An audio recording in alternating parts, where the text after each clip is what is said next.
Oi, gente! Hoje eu estou aqui com a Pan, que é blogueira do Contos na Mochila e também fundadora da Teravi, que é uma empresa especializada em ajudar as pessoas que querem estudar fora do Brasil.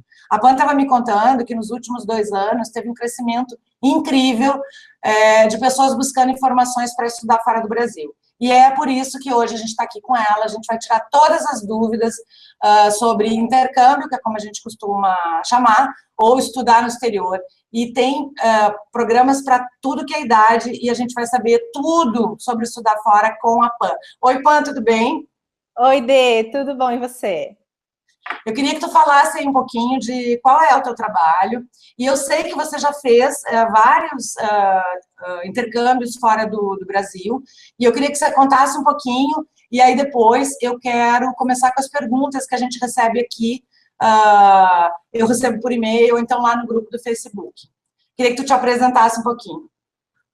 Ótimo. Oi, gente, tudo bem? Bom, eu sou a Pamela, eu sou blogueira no Contos da Mochila, como a Denise já me apresentou, e também sou fundadora da Teravi, que é uma empresa especializada em montar planejamentos de educação no exterior.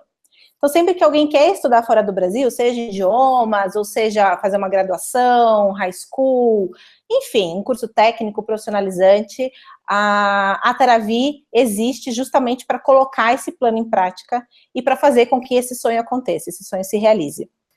E, bom, como a Denise também já falou, eu fiz o meu primeiro intercâmbio, eu tive a minha primeira experiência de estudar no exterior há 10 anos atrás, eu morei 8 meses em Londres, e essa experiência mudou completamente a minha vida. E quando eu decidi empreender, eu não conseguia pensar em outra coisa que não fosse trabalhar com isso, que não fosse realizar esse sonho, que não fosse ajudar as pessoas a ter a mesma experiência incrível que eu tive.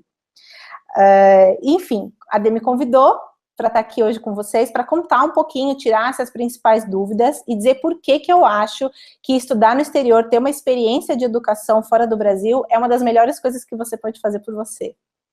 Então, Pan, deixa eu te perguntar uma coisa, assim.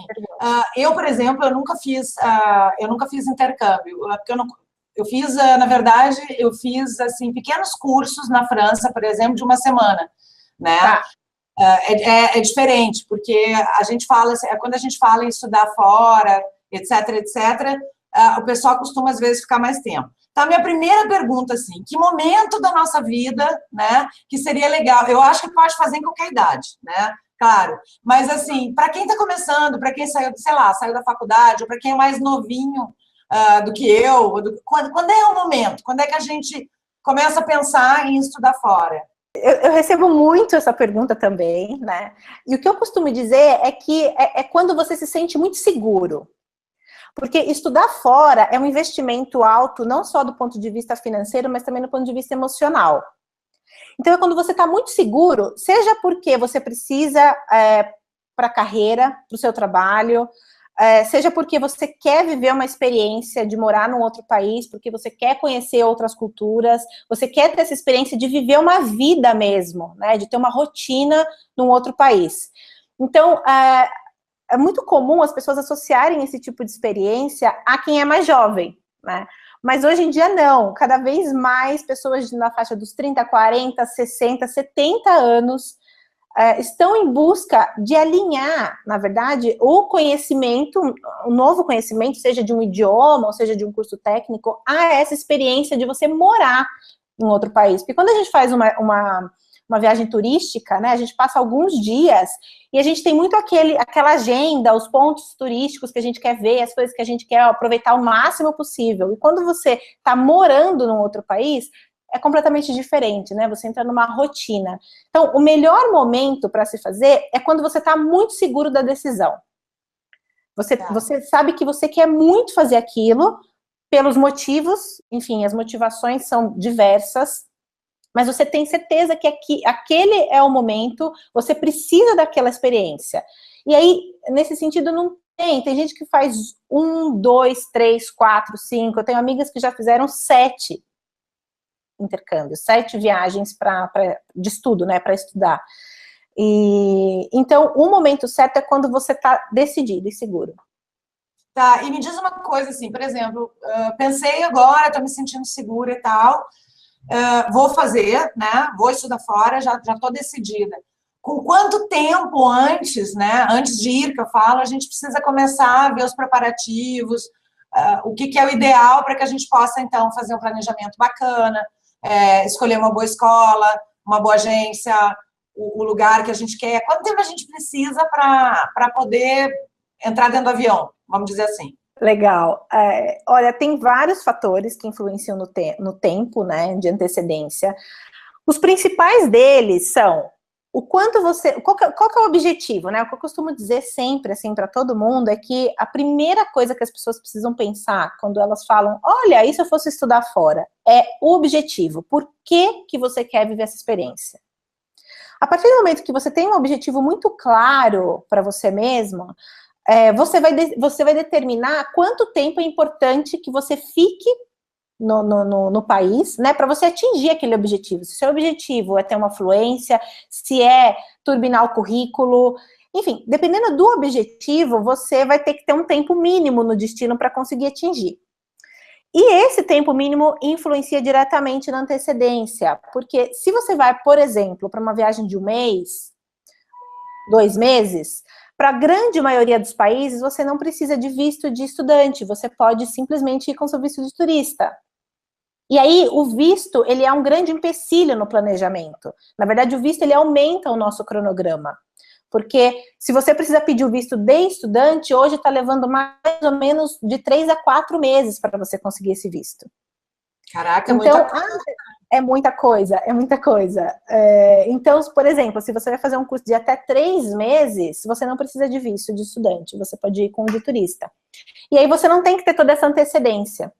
E um outro fator que influencia muito é o planejamento financeiro. São os recursos financeiros que cada pessoa tem para investir. Então, o que acontece bastante é das pessoas me procurarem para fazer, enfim, o curso, e quando a gente começa a falar de valor, a gente começa a fazer um planejamento financeiro, ela se dá conta de que ela vai precisar de um pouco mais de tempo para conseguir reunir esses recursos. Então, a antecedência, ela depende invariavelmente do objetivo do estudante, do que você quer atingir com a experiência, que vai, obviamente, desenhar o tempo que você vai ficar lá. E isso vai impactar no processo de visto, na burocracia para você organizar essa viagem, e vai impactar nos recursos financeiros que você precisa ter para que ela aconteça. Então, eu diria assim que, sei lá, se você já tem essa vontade, já tem uma ideia de fazer, o quanto antes entrar em contato para começar a já ver todos os procedimentos, visto, ver as possibilidades também. É melhor, porque aí você já vai ver os valores e já consegue, então, ir se programando financeiramente. E aí que eu entro em quais tipos de cursos que existem, né? Para você me dizer, assim, os destinos que são mais procurados ou que você, de repente, acha bacana. Vamos falar de inglês, né? Porque eu acho que é o idioma, vamos dizer assim, mais procurado. Mas eu imagino que seja a procura mais alta, aí tu me corrige se eu estou errada. O que tem de curso, assim? Fala aí alguns dos que as pessoas estão procurando mais, ou também os programas diferentes que tu tem aí. Olha, de fato, o inglês é o que mais as pessoas procuram. Isso é o carro-chefe, eu acho que de qualquer empresa que trabalha com isso. Os principais países hoje, para mim, a surpresa, inclusive, quando eu comecei a trabalhar com isso, eu tinha muito claro na minha cabeça que o principal país era os Estados Unidos. E qual não foi a minha surpresa quando hoje, no Brasil, quase 70% das pessoas vão para o Canadá. É muito bom. Eu também adoro o Canadá, tô indo para lá, inclusive, daqui a pouco também, e tô voltando, né, para lá. E, enfim, os principais países, o Canadá, ele tá no topo da lista hoje, eu acho que pela qualidade dos cursos, né, das escolas. Os canadenses, eles são muito... Eles têm uma atenção muito grande pela educação. Então, todas as instituições canadenses, elas são, de fato, de muita qualidade. Mas vem crescendo bastante também o intercâmbio, né, a viagem, principalmente para quem quer trabalhar enquanto estuda inglês. Austrália e Irlanda são países também que hoje bombam bastante. O Canadá já não dá para trabalhar enquanto você estuda inglês. Então, as pessoas acabam indo para lá ou porque tem recurso financeiro suficiente para se manter por esse período, ou vão por um período mais curto e aí, de fato, não precisa trabalhar. Hoje em dia, os países que vêm crescendo mais rápido, os lugares que vêm crescendo mais rápido, a África do Sul tem cada vez mais gente interessada em estudar inglês na África do Sul, e Malta, para quem quer unir aí um pouco férias com o aprendizado de idioma, né? Então, Malta também vem crescendo, mas com esse objetivo mais específico. Quando a gente pensa em estudar inglês, continuando um pouquinho nessa pegada do idioma, as pessoas falam, então eu vou estudar inglês, eu vou chegar na sala, eu vou sentar e vai ter um professor e eu vou ficar aprendendo gramática, conversação, listening, a mesma coisa que eu aprendo aqui no Brasil. O que as pessoas não imaginam é que tem hoje cursos muito bacanas de inglês mesmo, que unem, por exemplo, você está numa aula de inglês, com professor, com gramática, com tudo, mas você pode estudar o inglês em contextos criativos. Então, por exemplo, você pode fazer uma aula de inglês dentro de um contexto de cinema, onde você vai falar, exatamente, você vai estudar, por exemplo, todo um vocabulário de cinema, você vai ver filmes clássicos, o professor é um professor que tem uma formação nessa área. No final do curso, né, daquele módulo, você vai fazer um filme, um curta-metragem, você vai mostrar para sua sala. Então, quando a gente fala, eu vou estudar inglês, existe hoje uma gama muito, tem inglês com yoga, tem inglês com mídias sociais, tem inglês com jornalismo, enfim, em vários contextos criativos você pode aprender o inglês imerso, né, nessas experiências diferentes. Tem também o Business English, então, para quem, de fato, trabalha mais na área executiva, numa empresa, e quer treinar, quer ter um vocabulário, quer fazer apresentações em inglês, então você tem o Business English. Tem também o inglês associado a hobbies. Então, cada vez mais isso é bem legal, porque eu percebo que as escolas vêm aumentando o portfólio nesse sentido, porque está dando bastante resultado, que é você praticar inglês e, ao mesmo tempo, você praticar um esporte, você dançar, você fazer alguma coisa na área artística. Então, você pode, hoje, quando você compra, né, o curso, quando você opta pelo curso, você tem a chance também de alinhar esse curso de inglês com a prática de algum hobby que você gosta muito. Ou, de repente, uma coisa super nova para você. Então, se você, falando ainda em Canadá, né, você pode, por exemplo, fazer um curso de inglês com hockey. Nossa, você nunca pensei, não sabia que tinha essas coisas assim. Exato, então, de fato, assim, é bastante, o inglês, né, hoje ele tá, as escolas estão se desenvolvendo muito e desenvolvendo também um portfólio muito interessante. Tá, agora eu lembrei de uma coisa aqui em benefício próprio, tá? Uhum. Por exemplo, para senhorinhas, que nem eu, né, aos 49 para cima, também tem algumas outras, assim, algumas opções que seriam interessantes para a gente, porque a gente já não está indo mais, o motivo já de ir para fora já seria um pouco outra motivação, né? Seria, de repente, estar vivendo por um período fora do Brasil, conhecendo, né, ficando naquela cidade, aproveitando tudo que ela tem para oferecer, e, claro, buscando alguma outra coisa. Acho que o idioma, nesse ponto, é o que menos importa, ele é um bônus, né? Na verdade, é um conjunto de coisas. Existem algumas atividades, assim, para pessoas mais velhas e tal? Alguma outra coisa diferente, assim, que você lembre?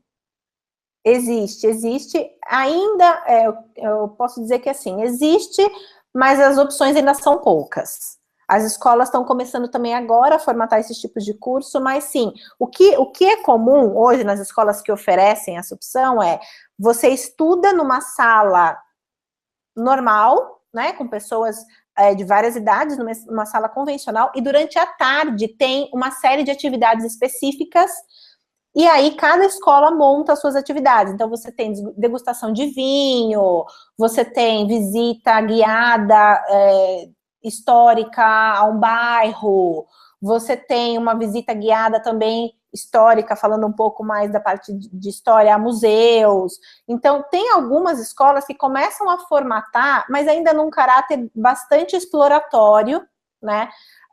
Porque elas estão recebendo muitos feedbacks, né, dos alunos nessa faixa etária. Então, sim, já existe uma preocupação, tem escolas que já saíram na frente em formatar programas desse tipo, Mas eles ainda não existem muitas opções, a gente ainda está um pouco restrito em termos de escolas e destinos. Mas eu não tenho dúvida que aí para os próximos 5 anos vai ser um boom, tanto para quem trabalha do lado de cá, né, montando o planejamento, quanto quem trabalha do lado da escola, pensando o portfólio, porque de fato esse é um público que vem crescendo muito, principalmente para estudo. Tá.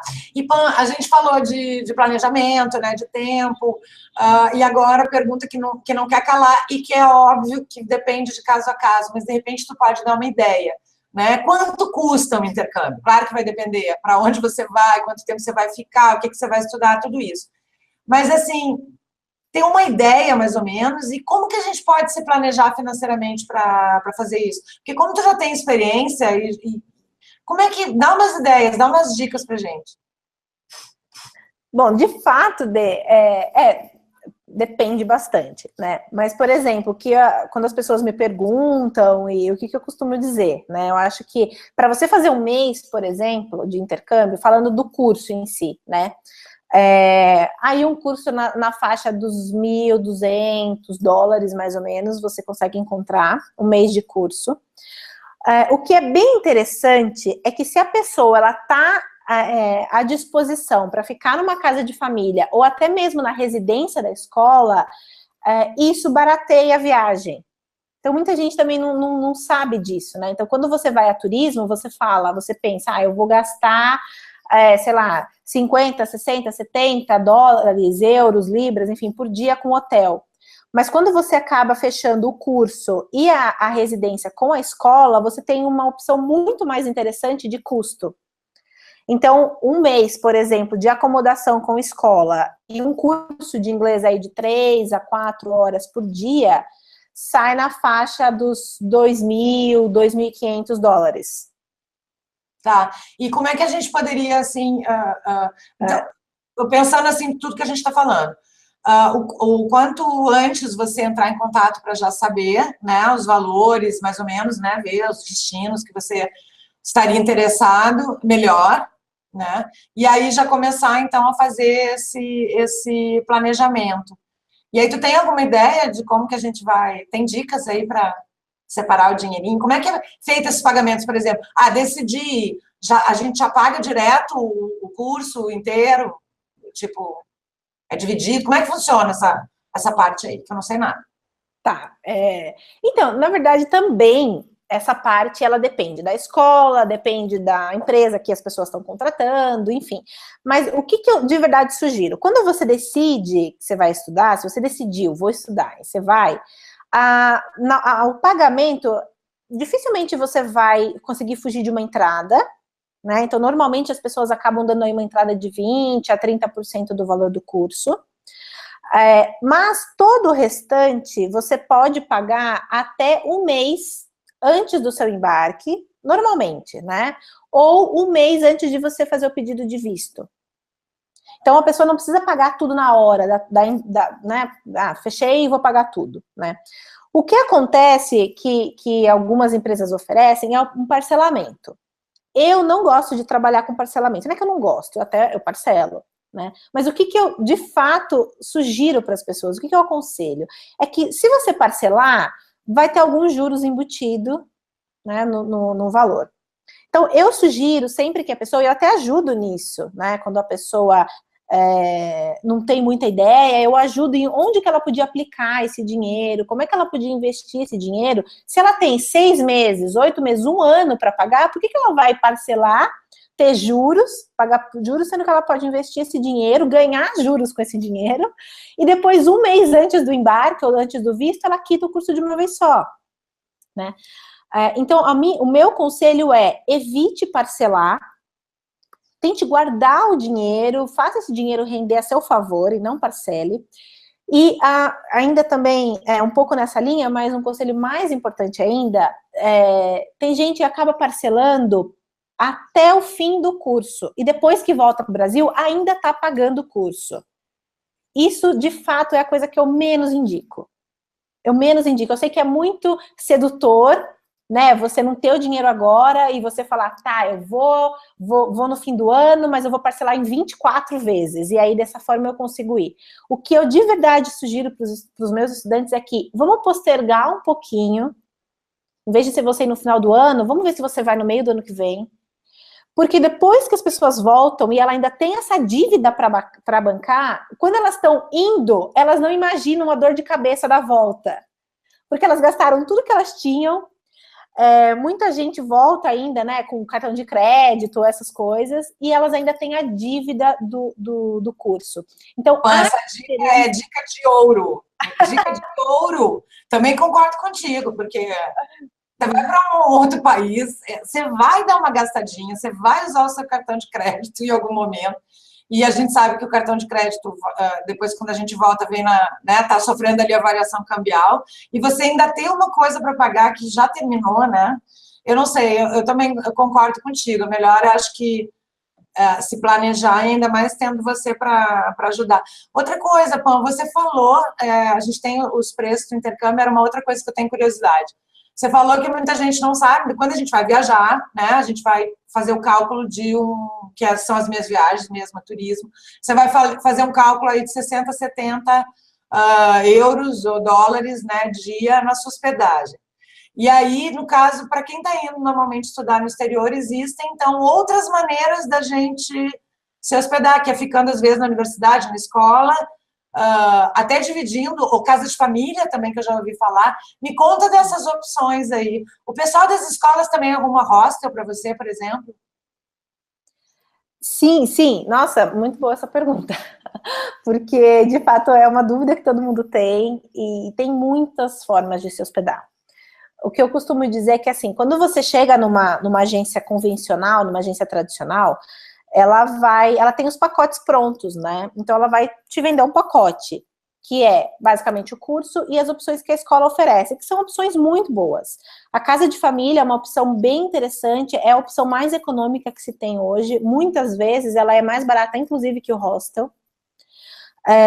E você aí, se você der sorte de ter uma família que queira entrosar, que queira ter um entrosamento, né, com você consegue até praticar. Existem as residências da escola, que são basicamente prédios que as escolas alugam ou compram, né, e elas fazem os quartos nesses prédios, e onde moram só estudantes daquela escola. E os hostels, sim, a escola, tem escolas que sim trabalham com hostel, mas se a escola não trabalhar, eu reservo para o estudante. Então, a partir daí, né, do momento em que deixa de ser uma acomodação organizada pela escola, a partir daí, na maior parte das vezes, o aluno tem que se virar por conta própria, né? Porque as agências aí já não ajudam, né? Aqui na FERV é um pouco diferente, eu ajudo. Então, eu ajudo as pessoas a, de repente, procurarem por um Airbnb, por um quarto disponível via Airbnb, por hostel. Hoje em dia, a gente tem um monte de outras formas de você se hospedar, às vezes um custo mais baixo, ou trocando trabalho por hospedagem. Então, todo esse tipo de acomodação alternativa, que eu costumo dizer, a gente ajuda o estudante a procurar também. Então... Tá. Agora, eu fiquei pensando assim numa coisa que tu falou. Tá, fiquei na casa de família, cheguei lá, fechei, vou ficar na casa de família, quero entrosar. Cheguei lá, claro que eu imagino, né? Imagino não, tenho certeza que as escolas vão fazer uma triagem dessas famílias, né? Não vão botar assim, né? Alguém que odeia estrangeiro para receber alguém em casa. Mas vamos dizer que por um motivo ou outro, eu cheguei lá e não bateu a família, não deu muito certo, eles são legais, eu também sou legal, mas a gente não combinou. Tem como a gente, tipo, sei lá, desistir, ligar para você, socorro, odiei, ligar para a escola, não sei. Como é que funciona isso? Não gostei, quero ir embora. Quero ir para outro lugar. Ligar para mim sempre é uma opção. Sempre é uma opção. Eu sou 100% presente na vida dos meus alunos até o dia que eles voltam embora. Mas acontece que, quando você reserva alguma coisa com a escola, você assina um contrato. E nesse contrato, basicamente, o que a escola leva em conta na hora de dizer, tá bom, então essa família não serviu, não deu certo, vamos trocar. Se a família não cumpriu com o que está em contrato. E o que está em contrato? Que ela vai te oferecer a casa, a chave, o quarto limpo, é um quarto, se você pediu por um quarto individual com banheiro privativo, por exemplo, ela vai te dar um quarto individual com banheiro privativo. Se ela falou que não fuma, não pode ninguém fumar. Se não tem animal de estimação, não pode ter animal. Então, tudo que está descrito no contrato, a família é obrigada a cumprir. E se ela não cumprir, a gente muda o aluno de casa, tá? Agora, o santo, né, quando a gente fala, se o santo não bater, quando o santo não bate, aí é muito difícil. Aí é complicado, porque entra muito na esfera do subjetivo. Então, como que a gente trabalha aqui na Teravi? Quando o santo não bate, porque assim, a gente, antes do aluno ir, quando a gente descobre, né, qual família ele vai, a gente descobre os dados da família, que normalmente isso acontece com um mês de antecedência da viagem, então não é com tanta antecedência, né? A gente aqui em Teravi, a gente manda um e-mail para a família, a gente se apresenta o aluno, coloca o aluno em cópia, faz esse primeiro contato. Então, se o aluno quiser, ele mesmo pode entrar em contato com a família antes dele embarcar e começar a criar um relacionamento ali. Durante a viagem, se de verdade não der certo mesmo, a gente tenta ajudar o máximo possível. Então, o aluno pode sempre recorrer à Teravi e a gente conversa, sugere abordagem, sugere como o aluno pode lidar com isso, como é que ele pode conversar com a família, porque, na verdade, assim, a acomodação numa casa de família é sempre a primeira acomodação do aluno. Se você decide que você vai ficar uns 6 meses estudando, você vai fechar uns 2 meses no máximo de casa de família, e depois você vai procurar acomodação por conta própria. Então, a casa de família, ela está inserida num contexto muito complicado, porque quando você chega, você não fala direito a língua, você está nervoso, você deixou sua família, namorado, cachorro para trás. Então, é um momento em que o estudante ele tem que se acomodar a outra cultura, outras regras. Então, é um momento complicado para ele. E aí é importante que a gente dê esse apoio, mas não, se é por uma questão de personalidade, de comportamento, de jeito de ser, infelizmente, não é possível trocar a família nessas condições. Assim, se a pessoa quer, ela realmente, ela precisa do inglês, voltamos a falar do idioma, né, no inglês que é o mais procurado. Ela precisa voltar fluente. Claro que isso depende da capacidade de aprendizado do aluno, etc, etc.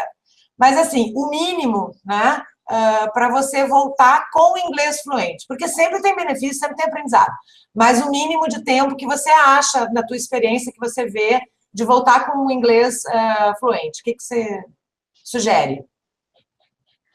A primeira coisa que eu vou perguntar, vou te devolver, na verdade, uma pergunta, mas você não precisa nem responder, que eu já até posso dar alguns exemplos, mas é assim, o que é fluente para você?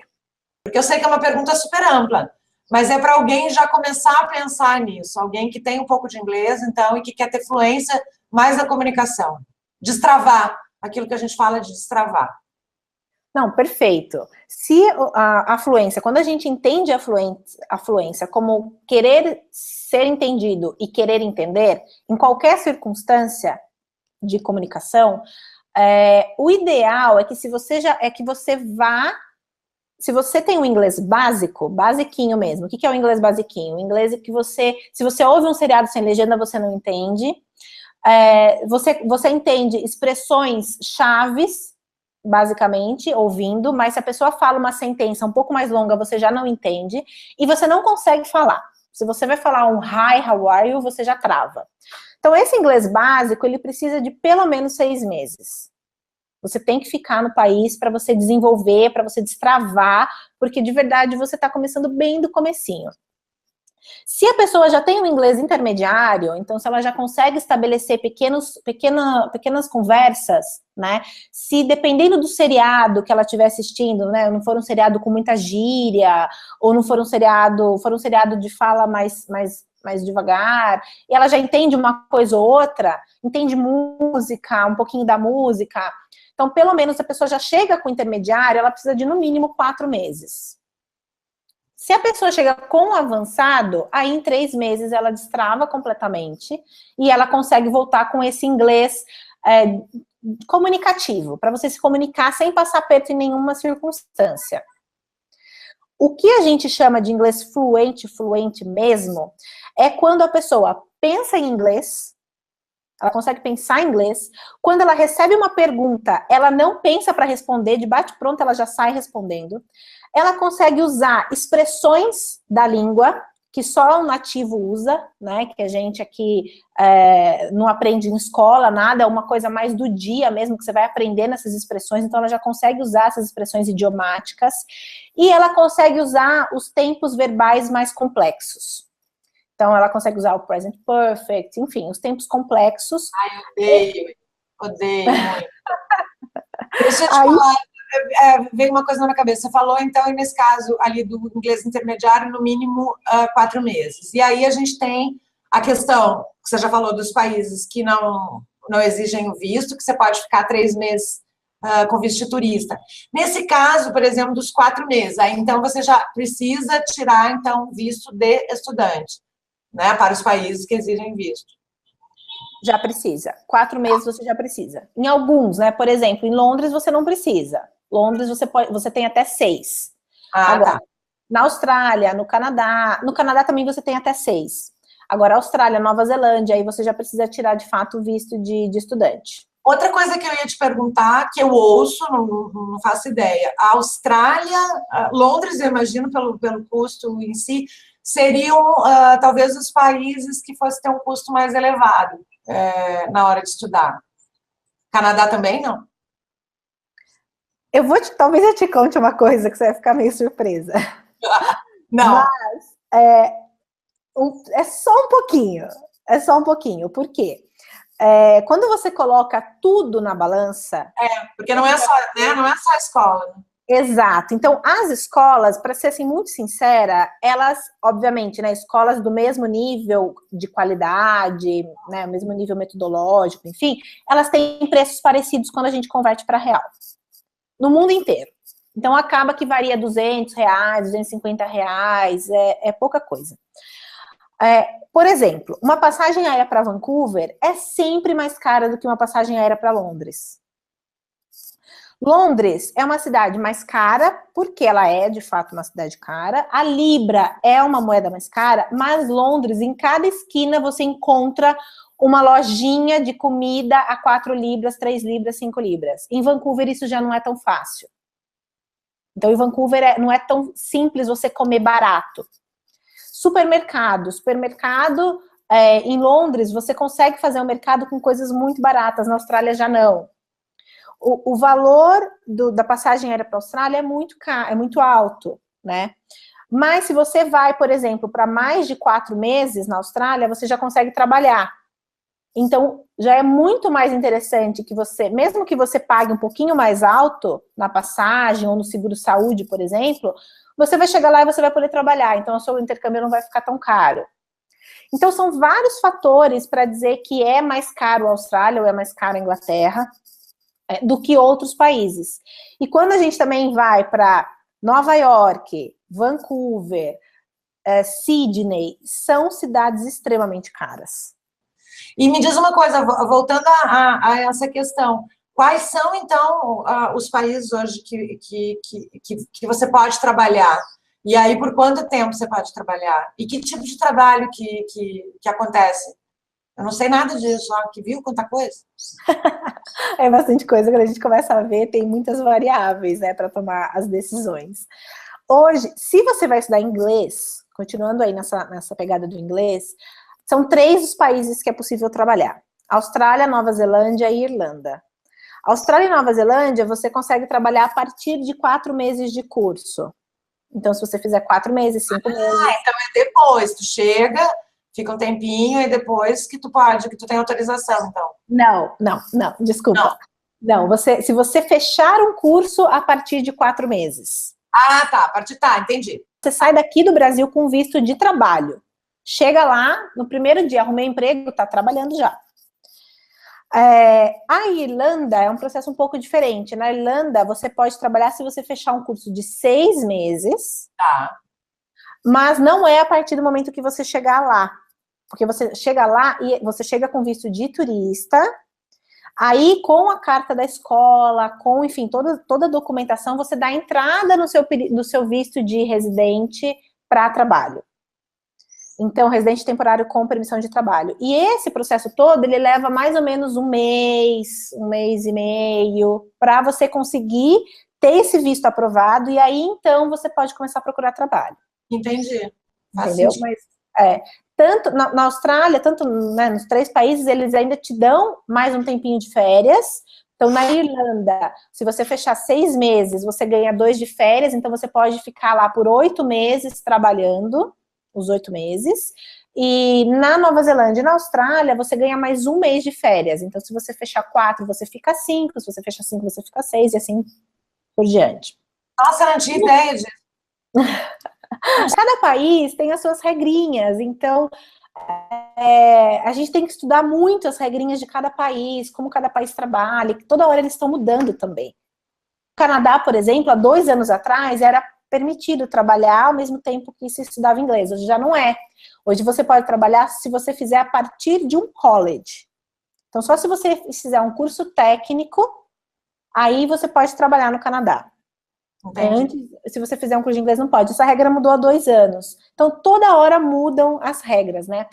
Deixa eu aproveitar, eu queria fazer um complemento à sua pergunta do custo. Tá. Que é bem importante isso, né? A Austrália, ela e a Nova Zelândia, ela de fato tem uma variável muito importante na questão do custo, que é a comprovação financeira que você tem que ter para você tirar o visto. Muitas vezes impede as pessoas de ir para lá, porque a Austrália hoje, mais ou menos fazendo uma conversão aí bem básica, né? Você precisa comprovar em conta corrente 50 mil reais. Então você paga o curso, compra passagem, faz acomodação, o seguro, compra tudo, tá toda a documentação pronta. Você ainda tem que provar que você, ou seus pais, enfim, ou irmãos, tem esse dinheiro na conta e pode te sustentar por 1 ano lá. Entendi. Mesmo que o seu curso seja de 4 meses ou 5 meses, eles mudaram a regra. Tem gente que acaba meio que entrando na louca e tentando a sorte e mandando uma comprovação menor. Se você pegar um oficial de imigração tranquilo, bacana, ele até aprova o seu visto, mas a regra hoje é que você precisa ter o equivalente mais ou menos a 50 mil reais na conta.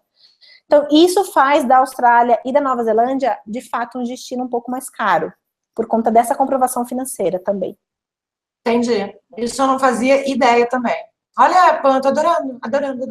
Mas eu confesso que com todas essas variáveis aí envolvidas, né, que você tem que ver, as regras que mudam, a parte de burocracia e tal, eu acho que fica um pouco complicado, e eu, se fosse fazer, eu faria realmente com uma assessoria, e não é para puxar o teu saco, por essa questão aí de todas essas variáveis e por ser uma viagem longa. Então, na hora de escolher, né, entre uma empresa tradicional que dê esse apoio para estudar fora, na hora de escolher a escola, fazer a pergunta grande, e na hora de escolher uma pessoa que possa que possa te ajudar nesse planejamento, que é o teu trabalho, da Teravi, o que a gente tem que olhar, né? Para onde que a gente tem que olhar, né? Quais são os cuidados aí importantes na hora da gente escolher tudo isso? Eu acho que, assim, tem, de fato, hoje a gente tem que ter muito cuidado com informações da internet, a primeira coisa. E eu tenho, assim, muitos casos aqui na Teravi de alunos que, enfim, são teravienses, né, estão viajando ou vão viajar com a gente, mas que acabam até adquirindo outras informações por meio de grupos de Facebook, ou que são incríveis, que eu acho sensacionais, mas tem muita gente ali no grupo que toma a informação como única e não vai atrás. Então, assim, tem muita informação ruim na internet, gente que fala o que não sabe.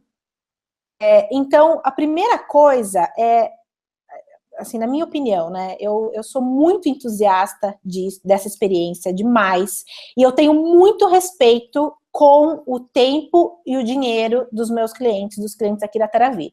Então, a primeira coisa para você planejar é você se conhecer e saber o destino. Então, tá, mas eu não conheço o mundo, eu não viajo, eu não sei dizer. Enfim, é para isso que a gente está aqui também, né? Então, é muito importante você saber juntar o perfil de pessoa que você é, o tipo de vida que você quer ter durante o intercâmbio. Então, por exemplo, você quer ir para a escola de bike, você quer pegar o transporte público e ficar 1 hora dentro do transporte público, você quer um lugar que, sei lá, você possa sair à noite tranquila, você já quer um lugar que tenha uma cultura completamente diferente porque você gosta desse confronto. Então, tem que entender de fato quem você é, o que você quer fazer, para então você escolher o destino. Quando você vai escolher a escola, aí é muito delicada. Por quê? Com o aumento, né, principalmente dos países subdesenvolvidos, América Latina, África, Ásia, todo mundo crescendo, os países crescendo muito, a economia melhorando, tá indo muita gente estudar inglês. Mas muita gente. Então tá brotando escolas do chão, assim. E aí que eu acho que o trabalho de uma agência, de uma empresa especializada, de uma consultoria, é muito importante, desde que bem feito, né? Por quê? Porque na hora de escolher a escola, é muito, muito, muito necessário que você, por exemplo, vá para uma escola que não é uma escola fantasma, que é uma escola que tem preocupação com metodologia. Qual é o mix de nacionalidade dos estudantes? Qual é a formação dos professores dessa escola? Porque pensa, se você vai fazer um intercâmbio, por exemplo, de 6 meses, você vai gastar pelo menos com a escola e com a acomodação R$20.000.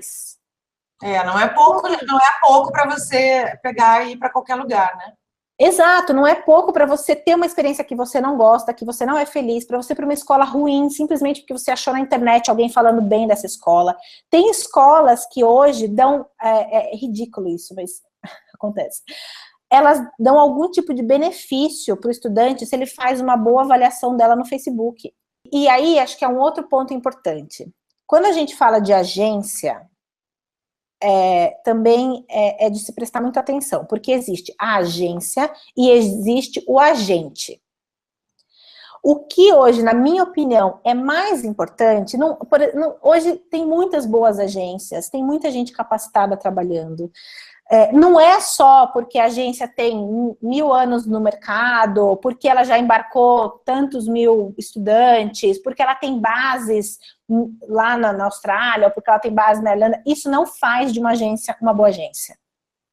O que faz de uma agência uma boa agência é o agente dela, é a pessoa que vai te atender. Então, essa pessoa, ela tem que estar muito engajada com você, com o seu projeto. Quanto ela está engajada com o seu projeto, o quanto ela está engajada com a sua experiência, o quanto ela conhece do lugar para onde você vai, o quanto ela conhece da escola que ela está te indicando. Porque isso é muito, muito importante. Assim, sem sombra de dúvidas, é a maior frustração dos alunos. É quando eles chegam lá e a cidade não tem nada a ver com eles, a escola não tem nada a ver com o que foi vendido. Por quê? Porque o agente que atendeu essa pessoa pode fazer parte de uma super agência, mas aquele agente não sabia o que ele estava falando. Tá com ele o tempo todo, resolvendo os problemas, ajudando, guiando. Então, o principal cuidado para ter na hora de começar é saber, o que você quer, quem é você, por que você está fazendo essa experiência, e 2, escolher o seu agente.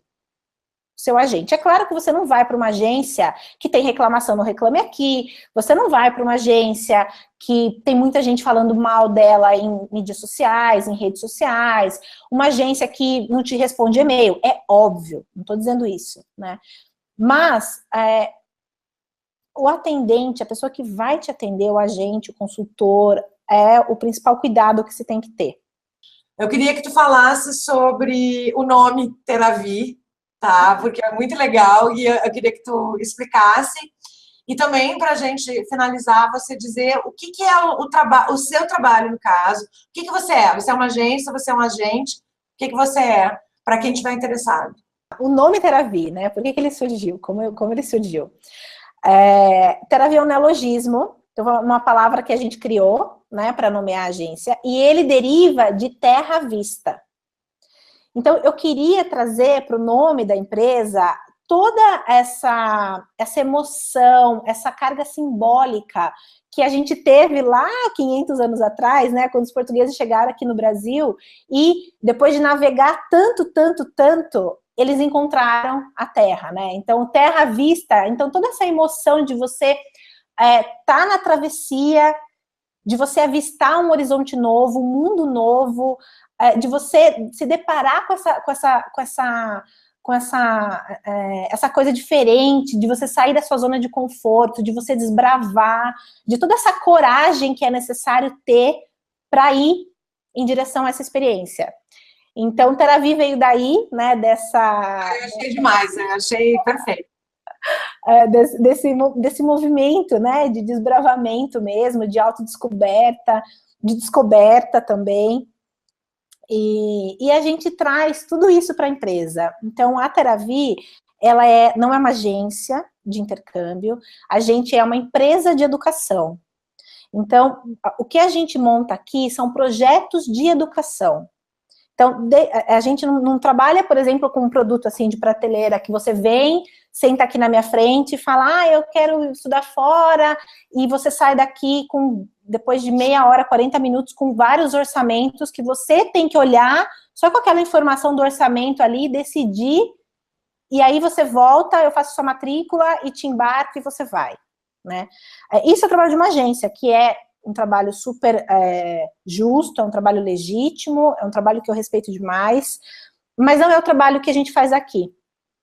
De fazer um intercâmbio, estudar fora, ele envolve tantas coisas, tantas variáveis da vida da pessoa, tantas escolhas que ela teve que fazer, abrir mão de tantas coisas, sacrifícios, dinheiro que às vezes ela tirou de outra coisa para colocar nessa experiência, que o que a gente decidiu fazer é não desconsiderar tudo isso e mais até, né, é considerar isso como a principal parte do nosso trabalho. Então, a gente trabalha montando projeto de educação no exterior. Então, a pessoa... Sim, quando ela vai ser uma coisa focada naquele estilo da pessoa, né, do que ela está buscando, é uma coisa única, vamos dizer assim. Exatamente, é uma experiência única para cada aluno. Então, a gente entende o aluno primeiro, ele fecha com a gente, né, o aluno se torna o cliente Teravi, ele pode se tornar antes de saber para onde ele vai, o que ele vai fazer, antes disso. Porque o valor da escola é commodity, escola é commodity. Todas as agências têm as parcerias com as mesmas escolas, os preços são tabelados, todas as agências têm que cobrar o mesmo valor que a escola cobraria, né? Então, isso é commodity. Eu tenho no meu portfólio a mesma coisa que qualquer agência tem, né? Então, a gente ajuda exatamente a pessoa a descobrir qual é o melhor lugar para ela ir. A melhor escola para ela. A gente está junto nessa questão emocional, então a gente conversa, dá apoio, dá suporte. As pessoas... Tem o Divã da Pan. Tem o Divã da Pan. Pan, eu queria te agradecer muito por estar aqui com a gente, porque eu acho que me esclareceu muitas coisas que eu não sabia, e eu imagino que das pessoas também não, né? Eu tinha algumas perguntas que eu via lá no grupo e que eu não podia nem responder, porque realmente não sei, daí eu te chamava, né? E eu achei bacana, então a gente está oferecendo esse esclarecimento aí e esse monte de dicas que tu deu. Você tem mais alguma coisa que você queria falar? A gente vai colocar aqui embaixo do vídeo o site da PAN, os contatos da PAN para quem tiver interesse, quiser saber mais, sem compromisso, conversar com ela, ver como é que funciona. PAN, há mais alguma coisa assim que tu quisesse acrescentar, que tu lembrou e que a gente não falou? Sei lá, o que eu não perguntei? Eu queria acrescentar uma coisa que eu esqueci de falar. Você me perguntou sobre os tipos de trabalho para quem vai trabalhar lá. Isso é legal, Só retomando, porque é uma pergunta super comum, isso, e a gente é imigrante, então a gente sabe falar pouco do idioma, então, de fato, a maior oferta de trabalho está na área de serviços. Então, quem vai para trabalhar, estudar e trabalhar, basicamente vai trabalhar em hotel, em restaurante, na área de limpeza, na cozinha, atendendo. Se aí você começa a ter um inglês melhor, né, vai passando o tempo, você passa a ser garçom, atendente de loja, mas esses são basicamente os empregos, né, que a gente vai ter lá. Adorei ser garçonete, para ser muito sincera. Eu trabalhei muito feliz sendo garçonete. Não derrubou nada, não? Oi? Não derrubou nada, não? Não, nunca derrubei, nunca derrubei. Eu podia conversar com as pessoas na mesa, enfim, era uma festa, eu adorava trabalhar de garçonete. Mas comecei na limpeza do McDonald's, por exemplo, eu limpava banheiro.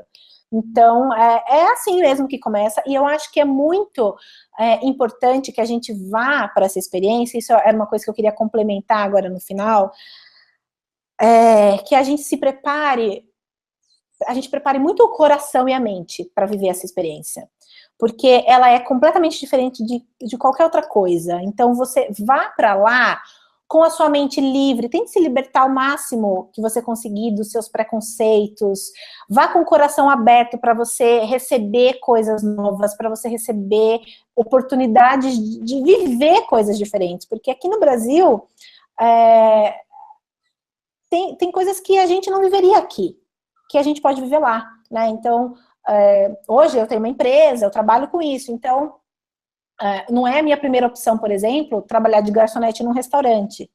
Mas lá sim. Então, aproveita que você está vivendo lá coisas que talvez você nunca vivesse aqui no Brasil. Eu acho que essa é uma dos principais retornos que uma experiência como essa pode trazer. É você voltar de lá transformado, é você transformar o seu entorno quando você volta. Então, a pessoa que volta dessa experiência, ela volta com novas ideias, ela volta com outros horizontes, e ela não transforma só a si própria, ela transforma todo o entorno dela, os amigos, a família, porque ela vai ela é como se nas relações ela fosse trazendo um pouco disso, né? Ela vai lembrando das coisas que ela viveu, das coisas novas que ela aprendeu, e ela dissemina isso. Então, esse é um dos propósitos também, porque eu decidi trabalhar com isso, porque eu acho que é uma transformação pessoal que impacta todo o entorno da pessoa, e é muito importante, porque, assim, eu acho que não é como comprar alguma coisa que a gente já sabe, logo na hora de comprar a gente já sabe o valor que aquilo tem, né? O intercâmbio a gente só vai saber o valor que ele tem quando a gente está lá e quando a gente volta. Então, é uma compra meio que a gente faz sem muito saber, assim, o retorno, né?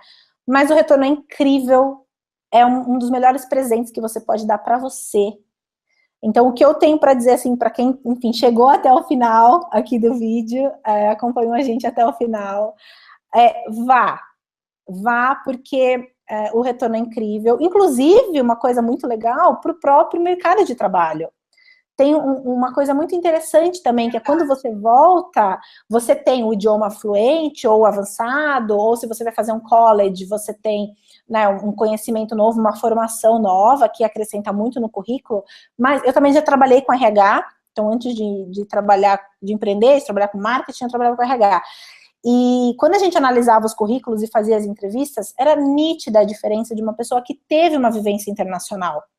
Porque essa pessoa, ela tem muito mais jogo de cintura, ela é muito mais aguerrida, ela é uma pessoa empática, ela é tolerante, ela tem coragem, é uma pessoa corajosa. Então, tudo isso é levado em conta na hora da pessoa que está selecionando para um trabalho, né? Você dizer que você tem uma experiência internacional, é muito perceptível isso, né? Essa diferença. Então, ela acrescenta na sua vida, na vida das pessoas que você conhece, na sua carreira, no seu currículo. É o melhor investimento. Enfim, viagem é o melhor investimento que ele pode fazer. Agora, acho que falou um ponto muito importante, que é assim, é um pouco além do idioma, né? O que estudar no exterior e vivenciar, né, a tua vida toda, né? Desde o supermercado, tomar o café na padaria da esquina, ou trabalhar, etc. O estudar fora é muito além do que o idioma, né? Os benefícios que trazem depois para a tua vida, tanto como crescimento pessoal, como profissional, né? Você está falando aí do RH, né? Como é que ele olha, isso que é maravilhoso. Pan, super, super, super obrigada. Obrigada pelo convite, viu? Eu adorei demais. Adorei então, muito. gente, a gente finaliza aqui todos os contatos da Pan para quem tiver interesse, de conversar com ela sem compromisso, para entender melhor. Se você ficou como eu, com uma vontadinha de estudar fora, entre em contato com a Pan, que ela vai atender e explicar melhor como é que funciona. Tá bom? Obrigada, Pan, e até o próximo. Até.